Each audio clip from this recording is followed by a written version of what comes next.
मुस्लिम, जात पात, इसकी राजनीति में जिस तरह से बीजेपी ने उलझा के रखा है, सबको अपना मन खोलना पड़ेगा। हमारी सरकार की प्राथमिकता थी कि हमने आवास दिया, हमने राशन दिया, हमने बिजली फ्री दिया, हमने पानी का व्यवस्था करने का काम किया, और हमने अभी जेपीएससी जेसीसी के माध्यम से जितना आपका रोजगार पुराना बंद पड़ा हुआ था, सबको हम लोगों ने खोला। और आने वाले समय में शिक्षक, प्राइमरी शिक्षक की भी बहाली होगी और पुलिस की भी बहाली होगी। ये मैं आपको बोल सकता हूं क्योंकि इसमें हमारी सरकार ने काम किया है।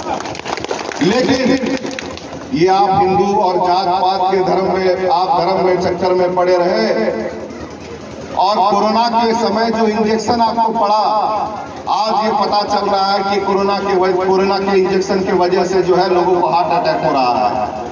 आज सबको ये डर भय बना हुआ है कि कोरोना का इंजेक्शन जो पड़ा है उससे हमारा क्या हाल रहेगा। इससे पहले कांग्रेस की कई सरकारें रही, बच्चों के लिए टीका और कई आपका जाके वैक्सीन बना, लेकिन उससे कभी नुकसान नहीं हुआ। ये जो विश्व गुरु बनने के चक्कर में सारे देश के लोगों को टीका लगवा करके पूरे का पूरा देश के लोगों को खतरा में डाल दिया। और मैं कहना चाहूंगा कि इस 10 वर्ष में अगर महंगाई कम हुई है तो मैं कहूंगा कि आप बीजेपी को वोट दे दीजिए। अगर 10 वर्ष में पेट्रोल डीजल का दाम अगर कम हो गया है तब तो वोट दे दीजिए। 2 करोड़ रोजगार प्रति वर्ष मिल गया है तो वोट दे दीजिए। 15 लाख अगर आपके अकाउंट में आ गया है तो वोट दे दीजिए। हम लोग उस जुमलेबाज सरकार की ओर नहीं। मैं यही विनती करूंगा आपसे कि आज कांग्रेस के मैनिफेस्टो में क्या है कि हम किसानों का एमएसपी देंगे। यहाँ के लोग ज्यादा किसानी लोग हैं, एमएसपी आपको ज्यादा समझ में आएगा।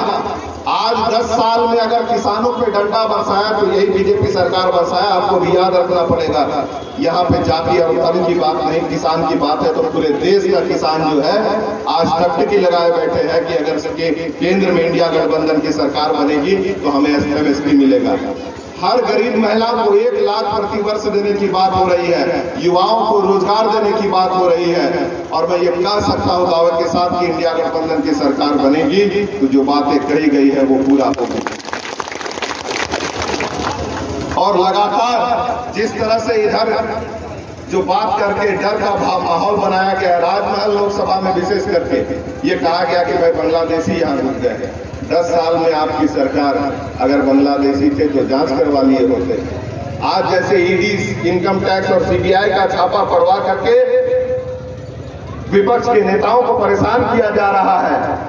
आज हमारे आरोप तय नहीं हो पाया है, लेकिन एक बात मैं कहूंगा कि झारखंडी में दम है। अगर कोई जवाब दिया है तो हेमंत सोरेन ने जवाब दिया है। आज आपके सम्मान के लिए, इंडिया गठबंधन के लिए हेमंत सोरेन जी ने झुका। हेमंत सोरेन जी झुके नहीं, जेल के अंदर जाना पसंद किया, लेकिन इन लोगों के सामने झुकना पसंद नहीं किया। और मैं ये कहना चाहूंगा कि ये लोग ना हिंदू के हैं, ना मुसलमान के हैं, ना ईसाई के हैं, ना आपका सिख के हैं।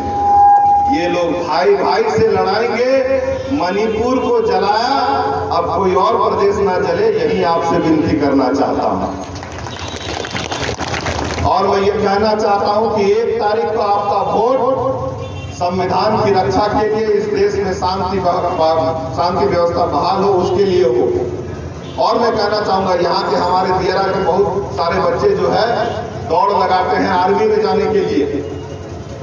जो अग्निवीर योजना चला है, इसमें जो है अब जो है लोग आर्मी में जाना बंद हो गया। और जिस तरह से जो ज्वाइन भी हो रहा है उसको जो है मरने के बाद भी उनको कुछ नहीं मिल रहा है। ऐसी व्यवस्था अगर आपको चाहिए तब मुझे लगता है कि आपको बीजेपी को वोट करना चाहिए, जो बच्चों के भविष्य के साथ भी खेल रहे हैं। और सबसे विशेष करके एसटी, एससी, ओबीसी के लिए कि आज जो सरकारी संस्थान को बेच करके पूरी तरह से जो एसटी, एससी, ओबीसी रिजर्वेशन का जो नौकरी था उसे खा करके खत्म किया, तो यही बीजेपी सरकार ने किया। अगर अब आज जवाब नहीं दीजिएगा तो फिर 5 साल पछताइएगा, गाली देते जाइएगा, लेकिन फायदा नहीं होगा। तो इसीलिए मेरा विनती है कि 1 तारीख आपका वोट इंडिया गठबंधन को पड़ना चाहिए, तीर धनुष पे पड़ना चाहिए।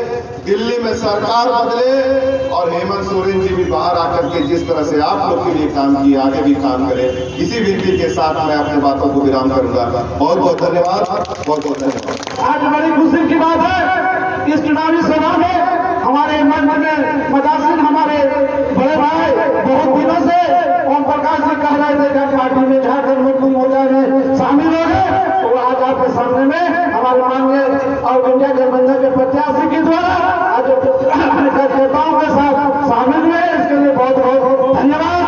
और मैं हमारे पूर्व के वक्ताओं ने आपके सामने सारी बातें रखी है, हमारे सरकार ने क्या उपलब्धियां की है और केंद्र सरकार ने क्या क्या नहीं किया, हमारे पूर्व के वक्ताओं ने सारी बातें आपके सामने रखी है। और समय को देखते हुए हमारे प्रत्याशी के और 8 जगह से जाना है और समय को देखते हुए मैं बहुत ज्यादा नहीं कहकर मैं जितने भी हमारे पार्टी में आए हैं हमारे ओम प्रकाश भाई के नेतृत्व में सभी तन मन धन से हमारे पार्टी में शामिल हुए सभी को मैं बहुत बहुत धन्यवाद देता हूँ। इस सब मिलकर तन मन धन से इंडिया गठबंधन के समर्थन में आज से तन मन धन से 50 में शामिल हो जाए, यही एक अपने वाणी को